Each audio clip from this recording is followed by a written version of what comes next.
Today, I want to show you a trick that'll make it easier for you to sing songs. And I personally use this trick all the time because many of my favorite songs are sung by phenomenal singers with a massive vocal range. You know, they can hit those high notes effortlessly. But not everybody is born with a set of pipes like that. So I'm going to show you a couple of strategies to adjust the key of the song, which will make it easier for you to sing it. One of them is super easy. We'll just use a capo and play the song the same way we always do. If that doesn't work, I'll show you how to manually change the key. A little bit of music theory is involved, but it's the useful stuff and it's quite simple. Now, I know when people hear music theory, some people just don't see the point, but this is one of those practical moments where the music theory is really going to pay off. Before we dive in, I have a free ebook with all the fundamental guitar techniques. It's completely free for all my subscribers. I also offer some premium courses, including ones covering music theory, and I'll link those below. We can talk more about that later. Now, before we dive in to any of these methods, the first thing you should do is try to sing the song, and if it works, great. But chances are you're here because that's not working. So let's begin by establishing our baseline, or measuring our vocal range versus the range of the song. Step one is to find your highest note, and that is going to be our highest comfortable note. And to do that, we just play some notes on the guitar and try to sing them in the same register or the same octave, and most people can match notes around the G or D string. So start there and just work your way up. I'll start on D, just say ah. Once you get up to the 5th fret, you can go to the next string. Starting to get a little tense. And it starts breaking up, right? So I can hit this note, the open high E string. I can hit the E. And you can do the exact same process, find your highest note.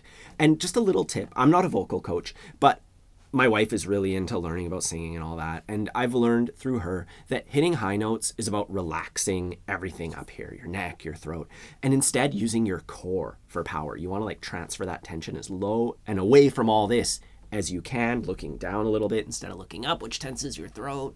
I should probably stop there because, like I said, I'm not a singing expert, but I do know that tension's bad no matter what. So keep it away from where the voice is coming from. Anyways, step two is to find the highest note in the song that we're singing. So for example, let's say we want to learn how to sing Baby Love by the Supremes. The highest note in that song is B flat. Baby love, my baby love, I need you, oh how I need you. And as you can tell, I'm just singing in my falsetto. I'm not using my real voice. Oh how I need you. All those notes in the whole song are above my range. So we really got to change the key of this one. Anyways, let's recap.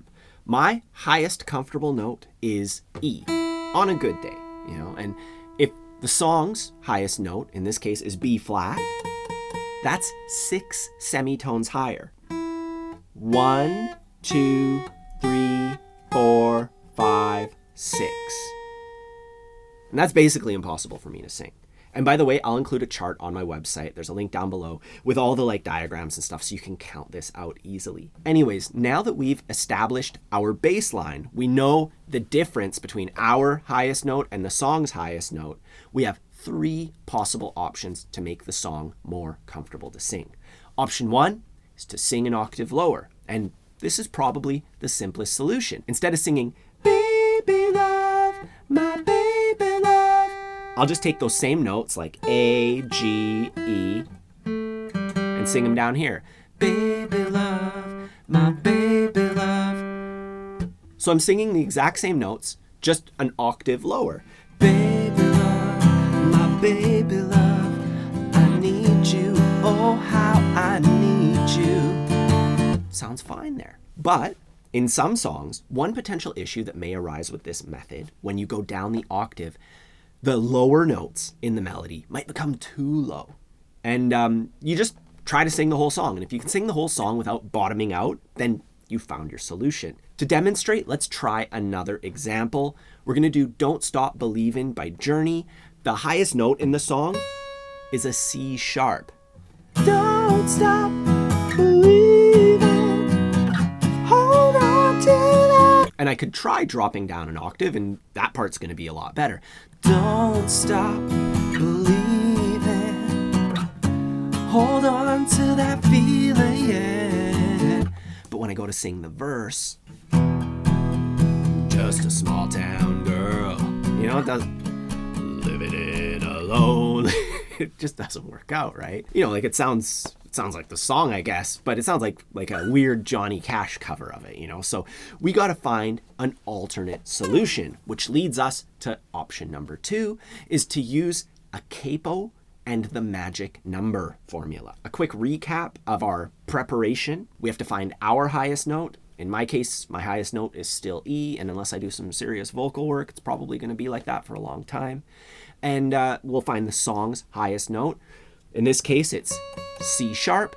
And step 3, we will calculate the difference between those notes. So my note, that's 0, 1, 2, 3, 4, 5, 6, 7, 8, 9. So 9 is my difference for this song, and depending on your highest note, it might be a little bit different. And we're going to apply the magic number. The formula is simple. 12 minus the difference, in this case 9, equals your capo position. So the magic number is 12 minus your difference. 12 minus 9 is 3, and I put the capo on the 3rd fret.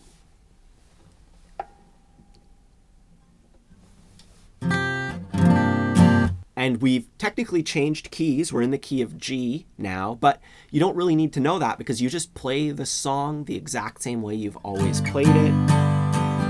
Don't stop believing, hold on to that feeling, straight lights, people. So all you got to remember is you calculate your difference. 12 minus your difference equals capo position. And then you just play the chords straight off the internet and it's going to work. No thinking required. But as always, there are going to be some compromises. Sometimes this method can push the capo too high up the neck. Let's say the difference between your highest note and the song's highest note is only 4 semitones. You know, so for example, if my highest note is E, but the song's highest note is G sharp, 1, 2, 3, 4. So our difference is 4. 12 minus 4 equals 8. So I'd have to put the capo on the 8th fret. And up here, it makes the guitar sound a little thin and it loses its richness. And, you know, for some songs, that might sound super cool, but often it's not ideal. And this leads us to option number 3, which is to change the key of the song. And this method combines the best of both worlds.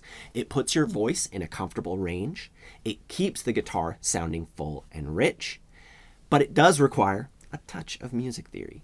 We'll use the song Don't Look Back in Anger by Oasis for an example. In the original recording, the highest note is G. So Sally can wait. You know, and that's above my range, as we've already established. And we could go through all of our methods. We could try to sing this an octave lower. That's the first place I'd start. So Sally can wait. That's okay, but during the verse and stuff, it's gonna go too low. It's not gonna sound that great. We use our magic number. So going up to G, that's 1, 2, 3. My difference is 3. 12 minus 3 equals 9. Capo 9. So Sally can wait. I can sing it, but it sounds like I'm playing a ukulele or something. So our best option is to actually change the key using a little bit of music theory. And it's a little more involving than the other methods, but it's an incredible skill to have in the long run. First, we'll identify the starting chord of the song.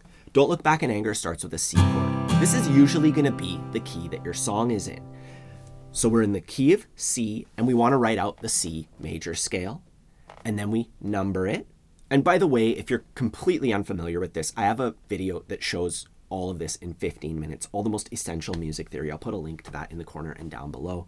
Anyways, we've written out our C major scale, we number it, And we find the highest note in our song, in this case, G. And that is the 5th note in our key of C. So all we've done is we've written out the C major scale, numbered it, C is number 1, and so on. And our highest note is number 5. Now we need to find a key where my highest note, E, is the 5th note. So I'm just going to kind of put E in the 5th spot there.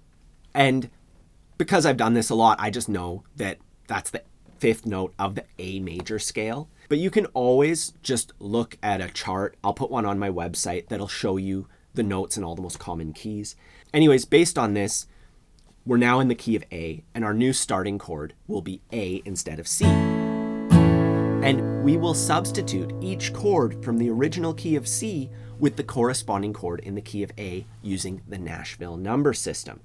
Once again, I have a lesson that explains all of this. I'll put a link to that down below as well. My goal here is to more or less show you one of the most practical applications of that system.